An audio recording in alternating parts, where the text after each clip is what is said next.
So welcome back to a brand new episode of Avench Talk Show. Today we have Anuroop once again with us. So last time, Anuroop, as you remember, we discussed about how Avench grew, how you grew with the company, what kind of transformation you did, on what philosophy the company was built.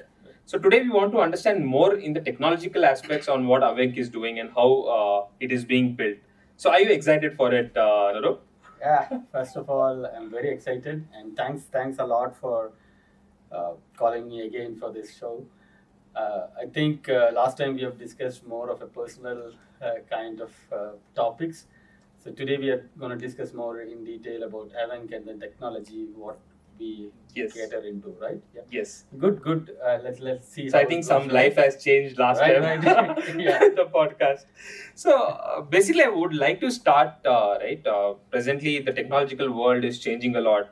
You really don't know what is there today. Would it that exist tomorrow? Because we are changing with the AI thing. We are changing in a very rapid pace. So I just want to understand what are the current industry trends that Avench is following, and in terms of the technological advancement, what is Avench doing? I just want to understand more deeper from you. So Avench has been always working on technology that were on the cutting edge technologies, right? So if you really look at the where the industry is moving is with AI, machine learning, and AI based predictive maintenance, IoT. These are the bigger buzzwords you listen. If you listen to industry, you'll get to know. Right. So from embedded system point of view, even the IoT 5.0, with that coming in, the challenges and the trends are more and more getting complex. Mm-hmm. And I see a lot of AI based predictive maintenance and security with cyber security and physical and cyber physical world, and then digital twinning happening. A lot of advancement is happening in terms of technology, which actually is making these systems or electronics based systems more intelligent and autonomous. Okay. And it needs a lot of security, and especially I see a lot of our projects are getting turned towards uh, uh, cyber security and functional safety, these kind of technologies where it is getting complex and critical for many companies. So the In terms industry of, is, just to interrupt you, in terms of predictive maintenance and cybersecurity, what is it? I just wanted to understand more from the layman perspective, what has actually changed? Because predictive maintenance has been there for the last few decades, Right. at least for the last couple of decades, our manufacturing sector has been working on the predictive maintenance. But especially in the last 2-3 years with the AI boom, what has actually changed? Like, is it a greater impact that has created, or is it a normal change? Is what I'm trying to understand. It's going to be a tremendous change, and it's going to be a revolution thereafter. Mm-hmm.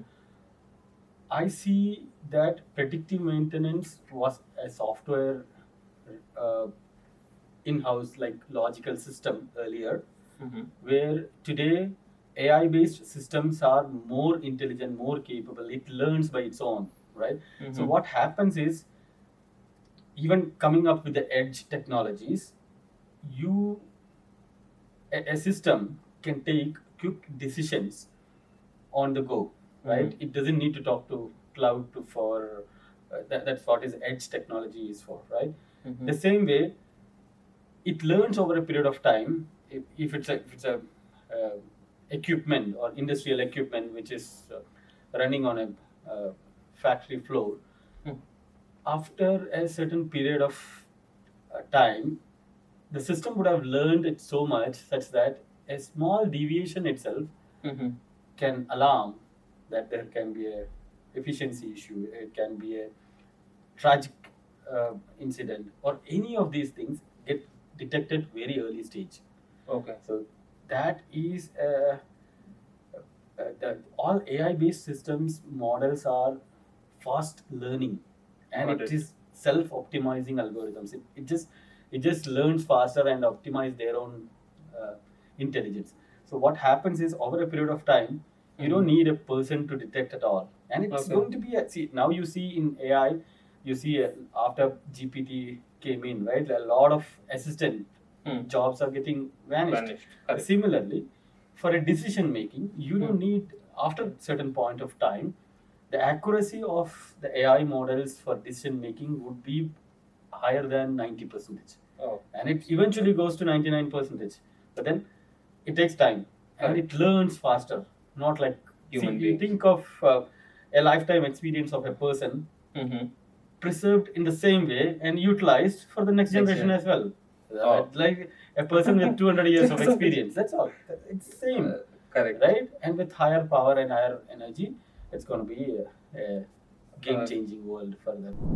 So the next question that I had is that we were in terms of that we were speaking about the industrial tech. What are the challenges that Avench has faced in adapting to those industrial trends and the changing technological world? Yeah, one of the major challenge we faced recently is on implementing functional safety and then cyber security on a complex system project which we have done, especially when we had to follow the IEC standards like 61508 and 62443. These are standards for functional safety and cyber security, industrial standards. So following that itself is a challenge. Apart from that, And how did the team cope up? Because team would have also struggled, right? To right. No, apart from that, one more thing is the AI and automation, building these, integrating these systems into legacy systems of customer, right? That without compromising any safety and reliability of the legacy systems, it is a tremendous challenge to overcome.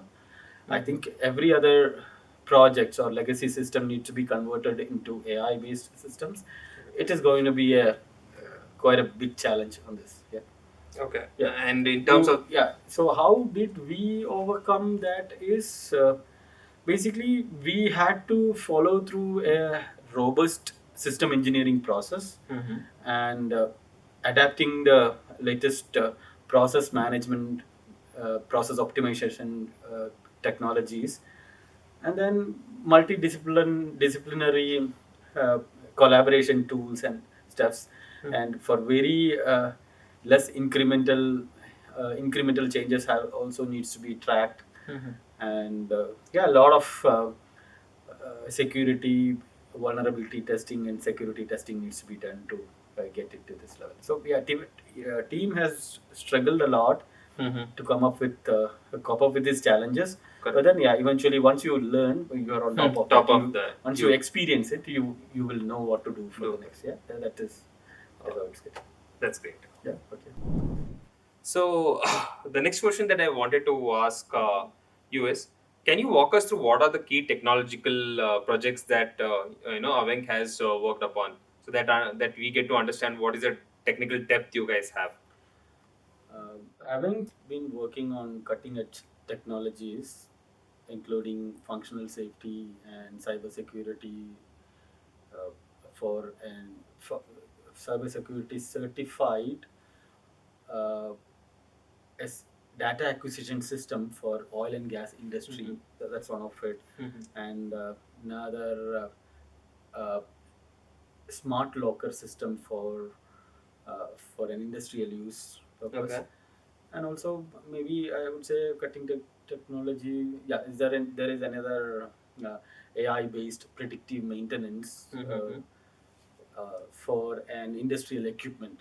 So these are all the major technical challenged technical, I mean, which makes us technically work on the edge, right? So that is these are one of few of the examples of those projects. And does it have any innovative approaches or some process driven, or basically what are the innovative technologies that are being used? Yeah, these are the biggest projects that you have spoken about in terms of the industry verticals probably. But what is the technology that is being used, or any new edge technology that you guys are? Yes.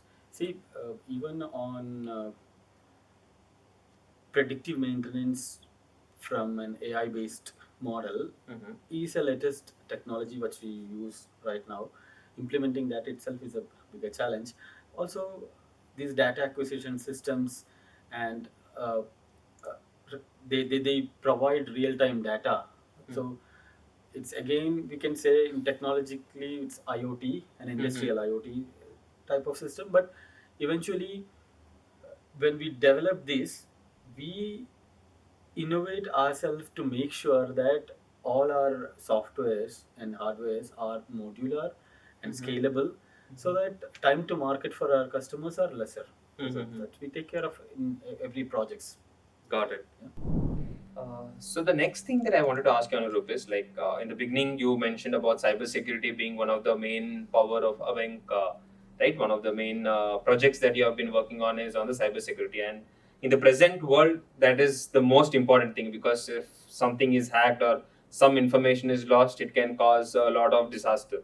So how is Avench working on this phase, like helping industry protect their entire system or protect their way of functioning? How does Avench help in those lines? Yeah, we have a certain project which clearly calls out for cybersecurity standards, compliant and functional safety. So basically, okay, in layman terms, I can tell you, see these embedded systems are intelligent enough. Now it's getting more and more intelligent, right? So this will start communicating with different things or different systems on a regular communication channel. Okay. So it's like TCP/IP, how you communicate. No, Correct. it's over the internet, right? So similarly, internal LAN or internet connectivity, all of it will be there, but then it will be a closed loop. Right? Okay. So what happens there is the difference I can tell you, and the impact is if it's a video streaming app for a YouTube, even if your few packets lost, there's nothing else gonna change. Few jittery things or audio not clear, that's all, right? Correct. It cannot cause any other things. But True. when it comes to industrial environment, these systems are getting controlled with these commands, right? Got it. And a problem in this communication can really be disastrous, right? So it's not just, see, if you think of a crane moving in, right? The commands are coming from a system. Correct. And then what if it moves in a wrong direction, or it can kill people, right? It can go really destructive way. So this is why safety critical systems are in place for embedded systems. So Got it. for industrial environment, there are protocols like Modbus and CAN protocols. These are the major protocols which uses in the industry. And on top of that, there are stacks like CAN Open and then EtherCAT, different standards of protocols, which will actually get a lot of security impact. And then these certain standards which I was talking about, IEC 62443, that's again a cybersecurity standard which we have to comply. Even the code has to comply in the same way. Got it. Right?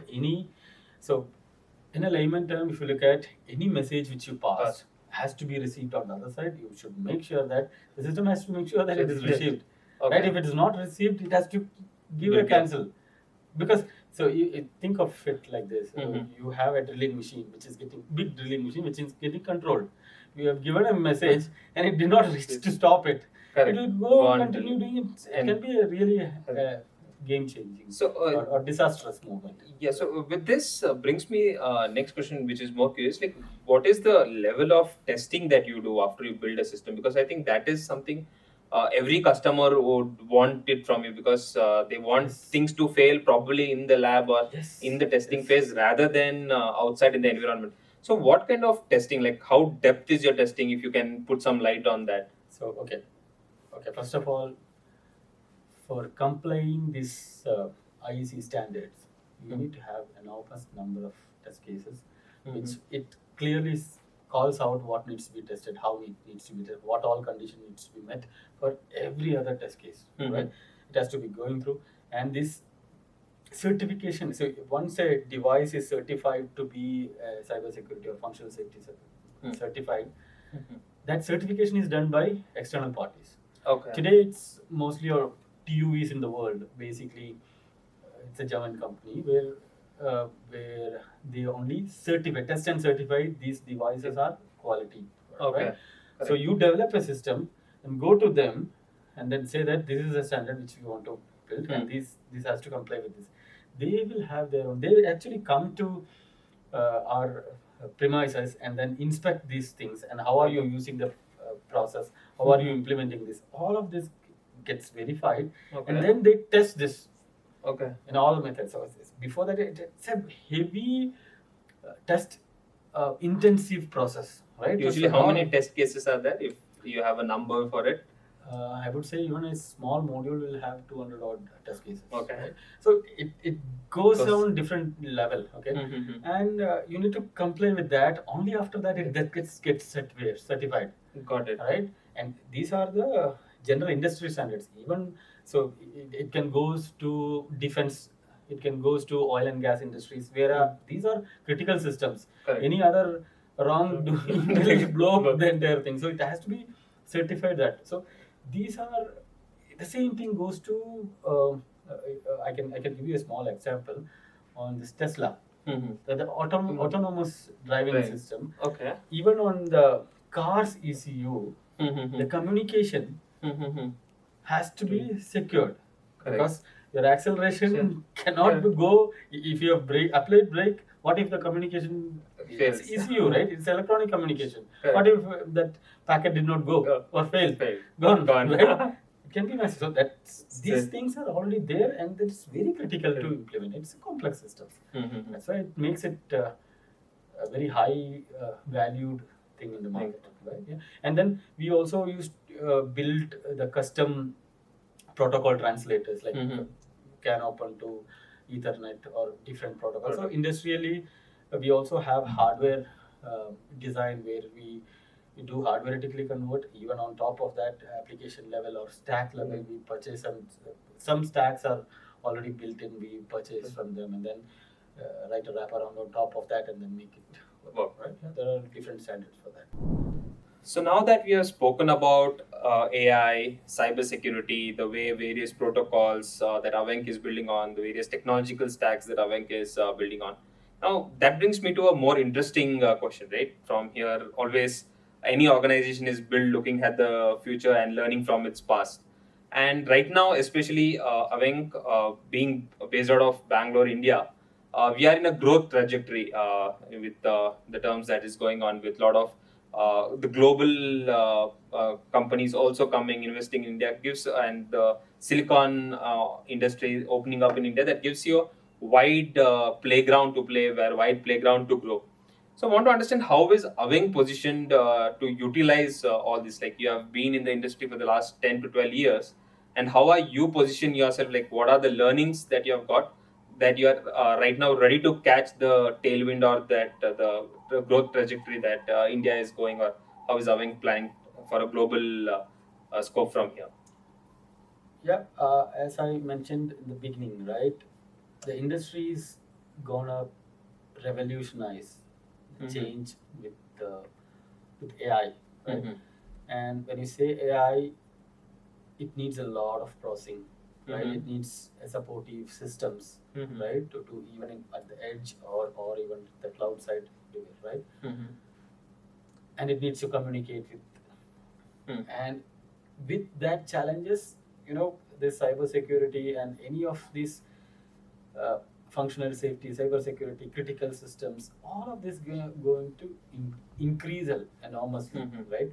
When you say autonomous cars coming, so it's already available in the US, right? It will definitely come here as well, right? So Correct. now, how do we make sure that it is affordable technology in Indian markets, right? So that's where India is also growing. You can really see that a lot of semiconductor innovations are happening. Also, like smart factories or IoT based, and even industrial IoT industry 4.0, and now it's 5.0 coming up, and then pushing all this AI based predictive maintenance and AI based predictions modeling. A lot of things are happening here now. For Avench to become a global. So Aven's aim is to become a global leader in terms of functional safety or critical embedded systems, or in cybersecurity.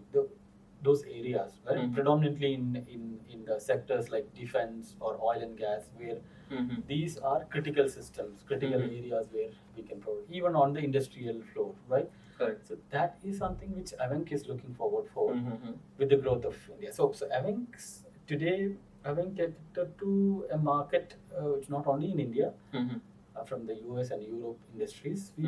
We design and develop products with these capabilities for the world, right? I'm sure in coming next 5 years, with the growth of with seeing this rapid growth of AI, this is going to change a lot of paradigms in India as well, right? Correct. And India today, adaptation of technology is very fast these days. Right? So now I'm sure in next 5 years, this is going to change, and it all needs a lot of new innovations, even in the electronic side of it, and the communication side of it, right? That's where we can play a greater role, and then we can truly become a global leader, is what I'm thinking of, right? So what we bring onto the table is like last 10 years of experience in the industry only on this thing, and with the founding team itself, right, is around 25 years of experience in the industry from the starting of 2000, right? You can really see that IT industry boomed in India. We were there, the part of that, right? I mean, all of our founders, and so we understand that side of it. At the same time, we understand, and we are not reluctant to change, right?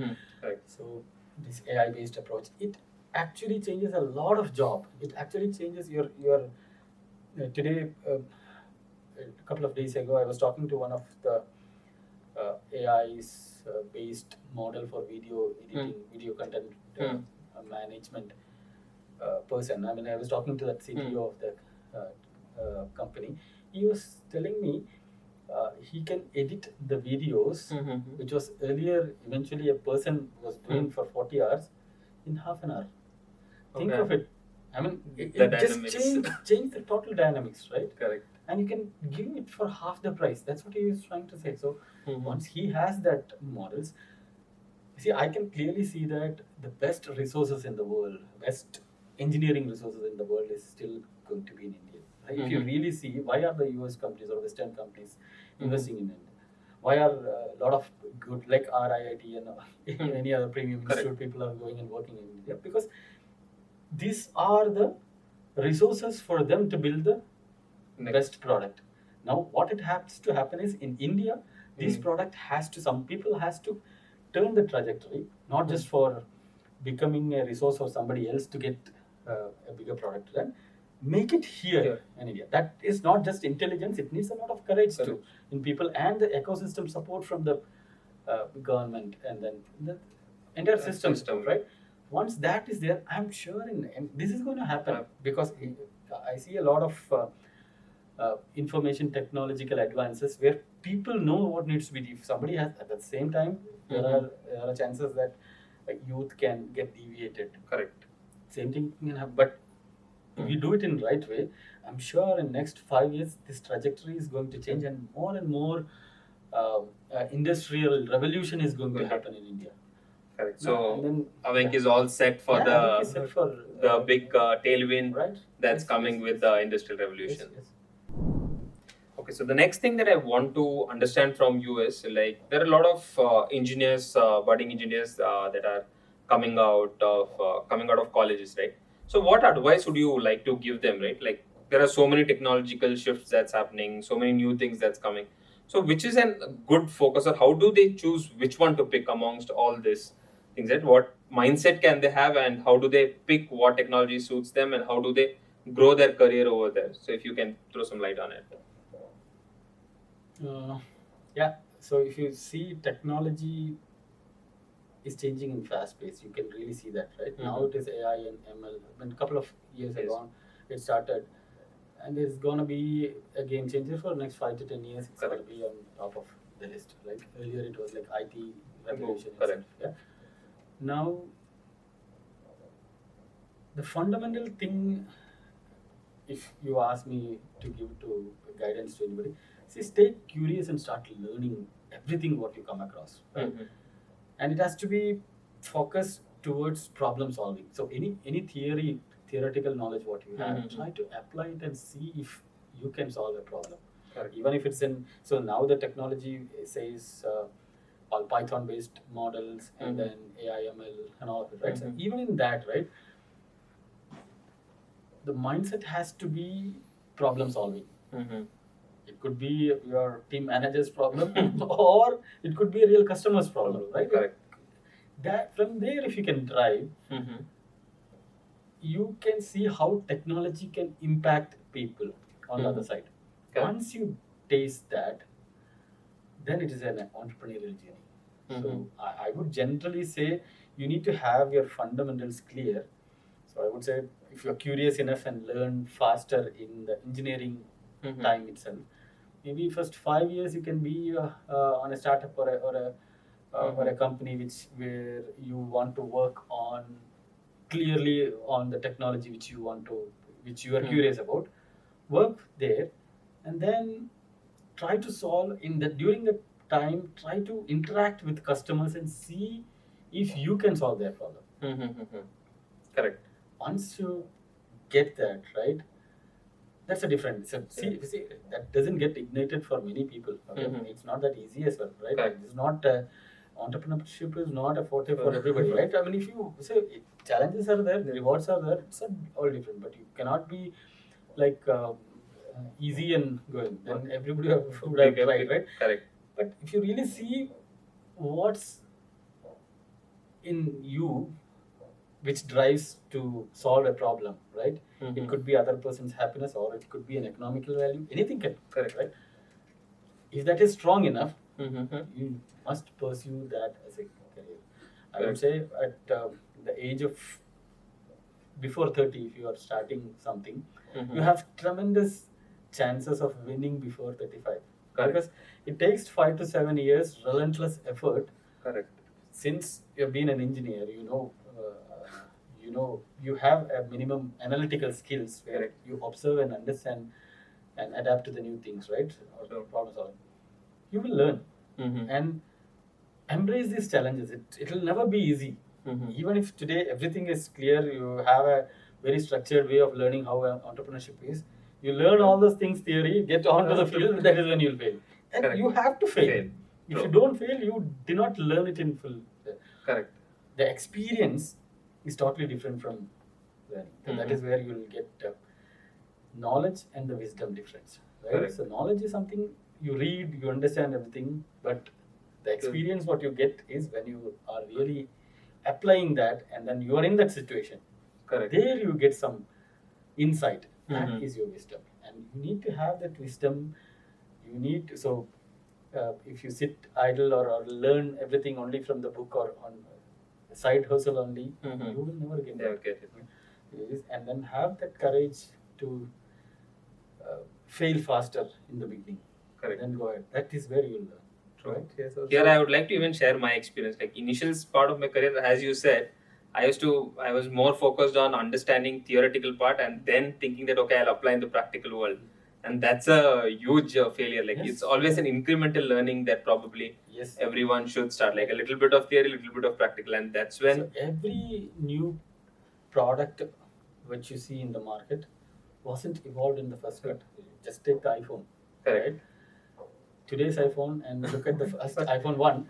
Even iPhone 1 had previous launches which failed Correct. multiple times. It's not that easy thing, right? But if you really look at from that failings, the learning is really high. From Correct. failures, your learning is really high. The same thing if you learn from a textbook, you will not learn. get that. Correct. Right? It gets engraved in Stay your there. system that that learning is going to be a game changer for you. So once you go through that process, you build you become a better person. You become a you know to tackle such kind of situations in the future. So coming to the last part of the podcast of this episode, uh, everything had all that we spoke about. That all comes down to customer satisfaction, how you deliver things to the customer. So just want to understand how is Avenk working on delivering, the projects, or how delivering things to the customer. What agenda you keep while delivering the things to the customer, and also want to understand what kind of feedback that you get from your customers that keeps you motivated to do more good work. I think uses a customer-centric approach uh, always. So I think involves customers since it is a design engineering. Generally, most of the time, the irony is that customer himself doesn't have the clarity of the requirements, right? Mm-hmm. So we make them involved in the, but there are certain customers where they are crystal clear because, okay, it's like somebody have a legacy system already Hmm. and they want to enhance it. So now Mm-hmm. their requirements are very clear. So it's easy for us to work. But there are people who wants to build a system new. They come up with the concepts and idea. Now we have to get into the detail, right? Only they knows the domain expert. They are the Correct. domain expert. So we involve customer from requirement gathering, even at design reviews, even as testing, right? Even at integrating in the final product delivery. Every level we integrate closely and interact with the customer, and then make sure that we are not deviating from what they initially thought, and what are their expectation are really getting met, right? Correct. It's kind of an agile model where we sketch quickly and then go back to the customer and then say, okay, this is how we are going to do it. Is that what you had in mind, right? That is the kind of approach what we do, and then we get very close to customer, and then that is the reason why a lot of customers of us are liking us, because there is lesser chance of failure in understanding mistakes. Correct. Right? Not like an earlier model, earlier model of communication and stuff like that. It's very close relationship with the customer. Got it. Any great feedback or some memorable feedback that Oh yeah, yeah. So you not have? only feedback. See, we get a lot of good feedbacks. Even a lot of feedbacks constructively we used to take. I can even say there was a recent project which was a water quality measurement. We got to from a feedback we understood that the system needs a better clock resistance, and then we had to change the design, not majorly because of our modular design. We could easily adapt to newer sensing technologies, and then we could actually do it in very better way, which is actually reducing the time to market to the customer. So customers are happy, and then we keep all our communications, as I told you earlier, right? We've been very transparent with the customer. No matter what, if we are not able to do it, that just means that we cannot do that. We tell it to customer. That's it. We don't say we will do it and then not do it. If we don't know, we don't know. That's it. Right? That is very clear as a value system, as if you remember it. Correct. Right? So that way, once you are open and honest in communication, that itself gives a lot of edge towards customer. Right? Customers actually like in that way. Even if it's a negative communication, you have to communicate very boldly, clearly, and crisp. Correct. And accept mistakes.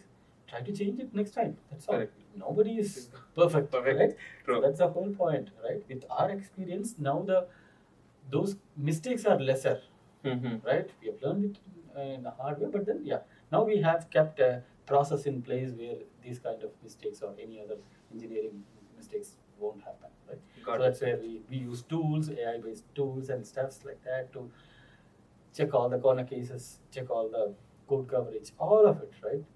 And get it. So basically, if you get into functional safety and critical systems, you definitely need to qualify that. Otherwise, this is not an easy task. Right? Got it. Yeah. Yeah, so it was really nice talking to you, Anuroop. This time it was more from the technical point of view, and I also got to learn a lot of things. And I think even our viewers will get to understand a lot of the depth in which the technology is, and the depth in which Avenk operates, and which brings a lot of value system to the customers of Avenk, and that's why we see the growth that Avenk has taken over in the last. Over the period of last 10 years of its existence. So it's really a pleasure talking to you, and I hope we have more such conversation Yeah. with a lot of industry leaders in the same domain. Thank you, Yeah. thank you, Ganesh, for having me here and then giving me an experience of talking technology. It was wonderful being on this podium to talk about this. Right? Let's see. Yeah. We'll meet in the future. Sure. Yeah. Yeah.